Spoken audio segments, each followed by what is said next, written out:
Esse fanatismo religioso não é algo que Jesus nos pediu para fazer. E a verdade é que ele nos pediu foi para evitar a religiosidade. Gente, o fanatismo religioso é a parceira da intolerância. Olá, gente, eu sou Aécio Mota, sou evangélico e sou líder de trabalhos com casais e famílias na igreja local. Estou aqui a convite do Quebrando o Tabu, que nos chamou, nos deu essa oportunidade para estar respondendo comentários na internet. Isso é doentio. Uma amiga estava em um relacionamento abusivo. Ela foi conversar com o pastor e disse que ia separar. O pastor proibiu. Disse para ela orar toda vez que ele batesse nela. Orasse que Deus curaria. Não, gente, na realidade não é assim. Toda vez que alguém está sofrendo violência, está correndo risco de vida ou de ser violentado, o melhor conselho é afastar. Então, essa mulher ela não pode ser culpada porque ela está apanhando do marido. Ela teve a infelicidade de estar casado com alguém que, além de ser violento, diz que tem Deus, mas realmente não tem. Os evangélicos elegeram o fascista Bolsonaro. Sobre a questão política, eu não acredito que a grande maioria dos que elegeram o Bolsonaro venha ter sido evangélico. E hoje que um bicho tentou me virar evangélico só porque sou macumbeiro. Diz ele que sou diabo. Gente, nós não podemos sair por aí dizendo, julgando, condenando quem é do diabo ou não. Nós estamos falando de credos, nós estamos falando de uma opção que a pessoa teve. A partir do momento em que eu aponto, que eu condeno, a gente tem que ter cuidado, porque o outro pode poder dizer também, olha, quem está sendo do diabo é você. Eu trabalhava com um rapaz que o pai dele era pai de santo. A minha mãe frequentava. Se você me disser assim, quando você lembra da pessoa, o que você lembra dela? Eu me lembro das diversões, da amizade, eu continuo tendo o mesmo amor e conheço outras pessoas também que são macumbeiras, que são do candomblé, que são espíritas e a gente convive muito bem. Por mais que hajam divergências religiosas, por mais que possam haver questões doutrinárias, o que eles estão querendo fazer é ajudar o próximo da forma deles. Eu fui crente 10 anos, a minha igreja era massa, o pastor tinha carinho por mim. Eu sempre quis entender, perguntava muito e ele me explicava nas minhas palavras. Aí trocou de pastor e eu percebi que tem gente ruim em todo lugar do mundo. É verdade, na realidade, dentro e fora das igrejas tem coisas boas e coisas ruins. Então, onde tem gente, pode ter bênção e pode ter problema. Parei de frequentar a igreja porque percebi que o fanatismo religioso e a hipocrisia são o câncer da humanidade. Muita gente devia acordar para isso. É verdade, precisamos acordar para isso sim. Esse fanatismo religioso não é algo que Jesus nos pediu para fazer. E a verdade é que ele nos pediu foi para evitar a religiosidade. Gente, o fanatismo religioso é a parceira da intolerância. A Bíblia, em Tiago, capítulo 1, versículo 26, ele diz o seguinte: se você se considera religioso, sabe o que é que você tem que fazer? Você tem que refrear sua língua, tem que amar o próximo. Na realidade, o fanático religioso, se ele é tão fanático assim, ele deveria mais obedecer à Bíblia do que criticar e falar dos outros, Gente, o pai da minha amiga, pastor da igreja, foi o primeiro a apoiar o namoro lésbico da filha dele. O pai, ele tem um amor diferente das pessoas que estão fora do relacionamento da família. A mãe, ela tem um carinho, ela tem um amor, ela conhece o coração da pessoa. Num momento de uma decisão tão forte, de uma decisão tão difícil e de uma decisão tão corajosa, na realidade, esse pai entendeu que o melhor que ele tinha para fazer era apoiar. A Bíblia diz que Deus ama a todos. E a Bíblia também diz que se a pessoa ela tem algum pecado, tem alguma falha pelo fato de Deus não se agradar, a Bíblia diz que ela não deixa de ser amada por Deus. Meu pai teve que sair da igreja porque é gay e estava sofrendo com homofobia. Depois que descobri não ser evangélica, fui obrigada a ir na igreja mesmo assim e eu chorava muito. Achava que era Deus me tocando, mas era tristeza. Já falaram até que a mulher é submissa ao homem. Eu fico triste com um comentário desse, por quê? porque a igreja é o melhor lugar para qualquer pessoa estar. Ela sofrer homofobia dentro da igreja é como essa igreja, em vez de estar trazendo as pessoas para dentro, está levando ela para fora.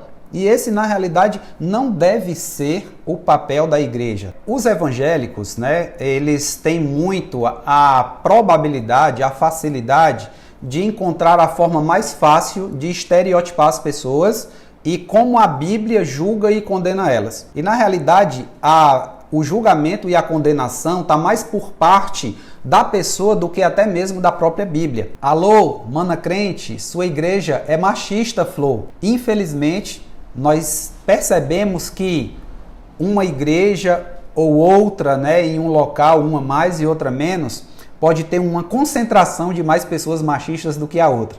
A igreja, ela deveria, na realidade, ter como referência o amor, o espaço, a inclusão, a transformação da sociedade. Machista, na realidade, no reino de Deus, não tem espaço. Na Bíblia não tem apoio para o machismo, nem para essa submissão sofredora. Hoje nós temos lutado contra o machismo dentro das igrejas.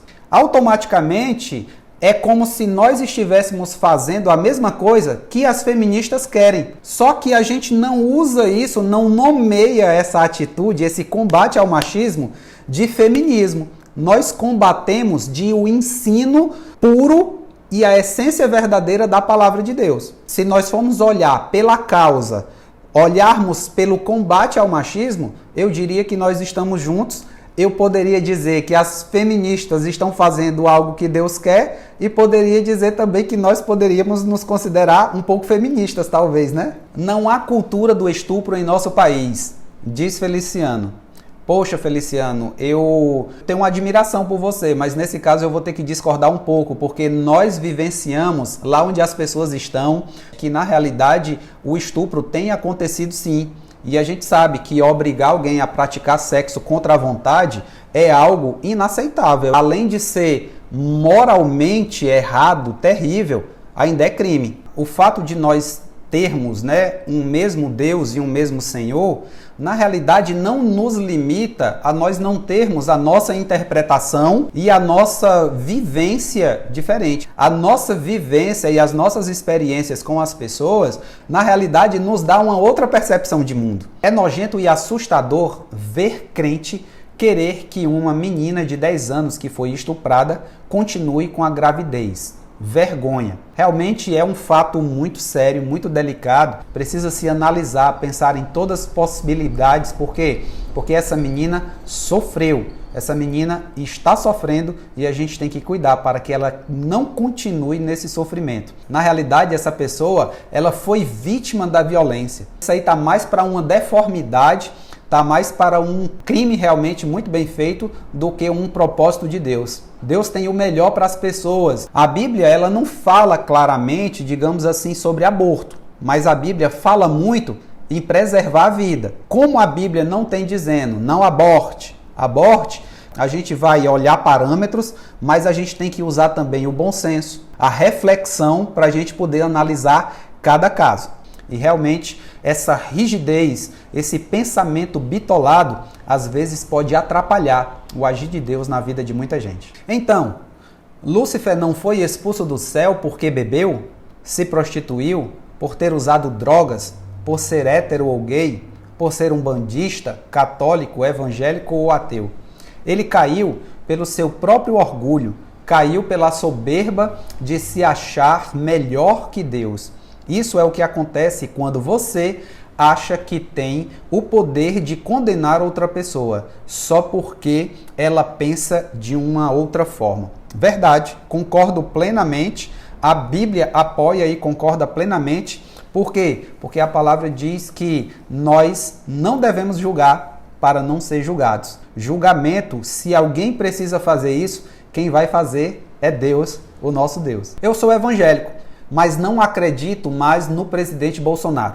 A sua gestão calamitosa na pandemia da Covid-19, onde não temos um ministro da Saúde há mais de 90 dias, é criminosa e genocida. O país tem 106 mil mortos do coronavírus. Bolsonaro é culpado. essa pessoa que fez esse comentário como evangélico, eu acho legal porque mostra que cada um tem que ter a sua opinião. E a gente está falando aqui sobre política, né? Que o Bolsonaro é a bandeira dos evangélicos. O que aparece para as pessoas é um governo desorganizado, um homem que não tem moral para os filhos, né? Que não bota os filhos no lugar dele. É um homem que é grosso.